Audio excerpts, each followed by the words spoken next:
আসসালামু আলাইকুম হিয়া ভাই। ওয়ালাইকুম আসসালাম। কি খবর বলবি? হ্যাঁ এই তোর সর। হিয়া ভাই, অনেক কষ্ট করে আমার মেয়ে ঠিক করছি, কিন্তু বরপক্ষ যৌতুক দিতে চায় না। যৌতুক দিব না মানে? তুই যে পোলা গেছে তোর মেয়ের বিয়ে ঠিক করছে, আমার তার কাছে নিয়ে নিবি। এই চলেন। এলাকায় আমি থাকতে এই এলাকায় কোনো ভালো কাজ হতে পারে না। চলেন। আমি হলে এখানে নিব। চলেন।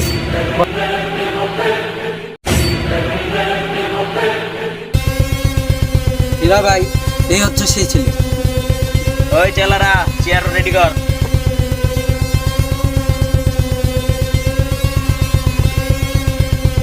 ওই ঠিকানা তোমার চিনোস? ভাই কে আপনি? আপনাকে চিনি না। আমি এই এলাকার মাস্তান, হীরা মাস্তান। তো কি মনে করে আসলেন আপনি?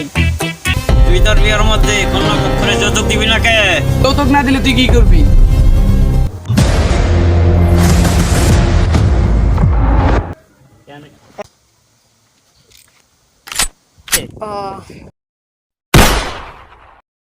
আপনি তো খারাপ কেন? আমি বুঝে গেছে, এখনই ফোন দেবো। আমি খারাপ, কারণ খারাপ হইতে টাকা পয়সা লাগে না। আর কি বললি তুই? তুই পুলিশের কাছে খবর দিবি? তার আগে আমি তোর খবর করতেছি।